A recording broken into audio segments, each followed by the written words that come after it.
Hey, this is Dylan with the Volitional Science Network. I've had something on my mind that I wanted to get out right now, which is why I'm doing this in my car. A pattern that I've been noticing over and over again that has really been stifling my ability, and I think your ability as well, you'll see when I describe it, to communicate with people in this ribald intoxication of hypocrisy known as a national discussion. I'm sure many of you watching this have noticed that often you feel like you're being completely reasonable with somebody. You're to the point like you're overextending, being like, man, please tell me your view and let me understand how this works, because I'm really trying to understand from your point of view how this works. And the thing just keeps collapsing into nonsense and squabbling. And I think, I'm not saying that this is, the extent of the reason for fighting, but the one thing that I've really been noticing is the redefinition of terms. And one of the ones that I've really been noticing this with is, for example, the word racism. So we've obviously, since the last presidential election, we've really seen this thing where people are being labeled racist right and left. And this goes to everything. You're a xenophobe, or you're a Nazi, or fascist, or whatever. I particularly got hit with this when I was standing in line waiting to go see Milo Yiannopoulos. I was called a fascist. But I've attempted to have conversations with people, and I see other media people, or even my friends, trying to have conversations with people where they just throw out this term racist. And the person says, okay, please tell me how this is racist. So, for example, Candace Owens, the young pretty black girl that's been going around trashing the Democratic Party recently, recently retweeted a tweet by this Asian woman that was hired by the New York Times, who's writing these tweets that are just openly bashing white people. And when I say openly bashing white people, I'm not talking about the, white privilege and stuff. I'm talking like white people need to crawl underground because they're goblins and they can't handle the sun, sort of stuff. And the New York Times is like, oh yeah, this is okay. We don't see anything racist about this. And Candace Owens, just to prove a point, she reposted what this woman had said and changed the word white in these various posts to black or Jewish. Remember, she's black.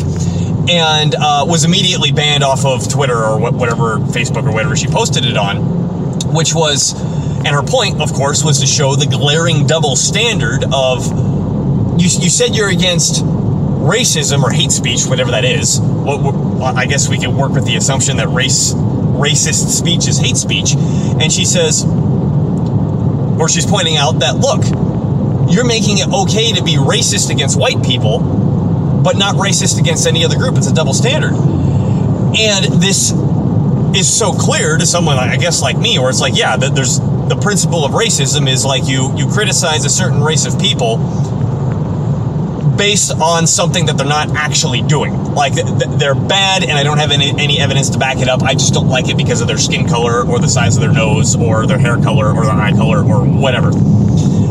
When what's happened, because you say this to other people and they don't see the racism in it. Like, you can criticize white people up and down 7 days a week and everyone's like, oh, that's not racist. And for someone like me, I'm like, how is that not racist? White, it's a race, so how is it not racist? Here's why it's not racist. It's because the term has been redefined. Racism, according to these people redefining the terms, I'm going to call them leftists or social justice warriors, racism has been redefined to mean power and privilege.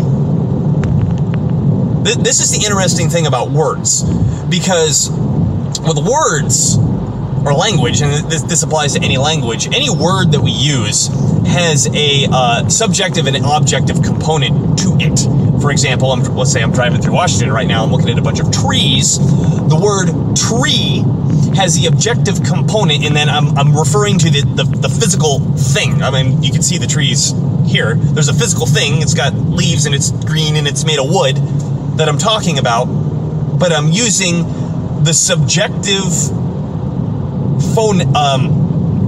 phonetic word choice to describe it. I can describe it with any other word I want. In German, it's Baum. In Japanese, it's Ki. I can, whatever language you want. However, despite the fact that we have all these different words and all these different languages that are subjectively chosen, we're still referring to the same objective thing, tree. So this is where the fallacy of ambiguation really comes in, and I think this is a very important fallacy to understand when it comes to reason and logic and discussion and argument, is that if we go in with one objective meaning but with the same subjective phonetic choice, the word that we choose to describe the objective thing, but we come out with something else, we can really induce a lot of confusion and, in fact, cause a lot of manipulation, because the person you're talking to thinks you're talking about one thing, but you're actually talking about something else. So that's why when there's all this obvious racist stuff, and again, when I say racist, I'm referring to disliking people of a certain race or criticizing people of a certain race for things that they didn't actually do.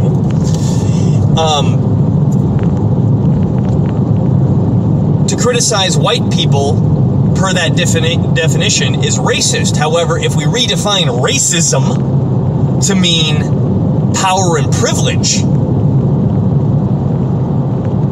well, no, I'm not saying I don't buy into this bullshit that, whites are such, that they have all this power and privilege. But if we did, now it makes sense to say, okay, to criticize white people isn't racism, because we're not criticizing their actual race, we're criticizing their power and privilege, which goes along with, it doesn't make any sense. But what has happened is a fallacy of ambiguation. We've gone in with one definition in the conversation, and we've come out with the other. Now, I think the reason that fallacy of ambiguation is used is because it's so potent, it's so powerful, and it works so well, and it keeps you spinning, right? So if someone comes to me and racism to them means power and privilege, and I'm discussing as if racism means, criticizing people for, based on their skin color or whatever, for traits that they don't exhibit, I'm just arguing with myself. I'm not actually talking to the other person. Of course, the other person's not talking to me either, but that's the whole point. They're not interested in talking to me. They're interested in dominating me. So I lose by default. Now, I'm not entirely sure what to do about this because, calling them out doesn't seem to work. Pointing out that they're actually being the racist ones doesn't trip any concern wires in their brain because they've redefined what racism means. But for you,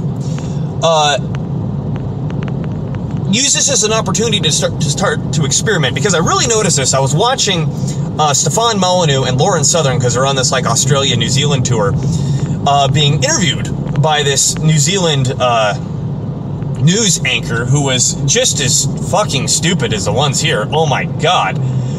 Where he was doing the same thing where it was okay to criticize white people, but you couldn't criticize a native population, or you couldn't criticize a Muslim, as if that's racism. But again, if we redefine racism, of course it is.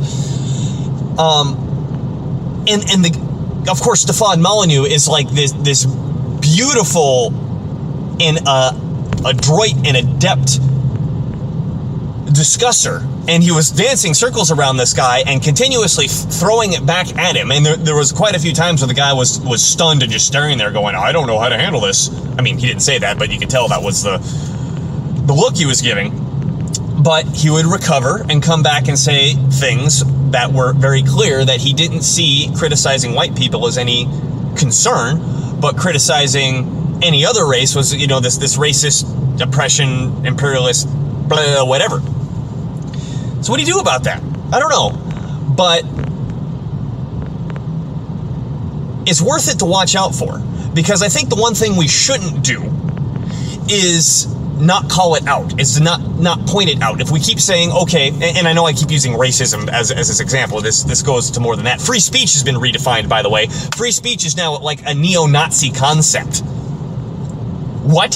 Free speech is now the thing that neo-Nazis use to hide behind to insult minorities and to make them feel bad and scared.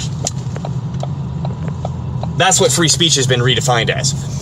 So I'm still thinking about how I'm going to handle this in everyday conversation, but the one important thing, and this is what I say in my other videos as well, is don't engage on the level that they're offering it to you, because they're doing this on purpose. Whether it's subconscious, conscious or not, it doesn't matter. What they're doing is they're feeding you a thing, they're feeding you a concept that they're not actually talking about, expecting you to spin in circles around that concept while they dominate you the whole time. So don't buy into this bullshit. Try something else. I don't know if you have to continuously point it out, get angry at them and start yelling. I don't know, but don't play their game and continue spinning around in circles. So with that, I've arrived at my destination, and I think I finished my point. So talk to you later.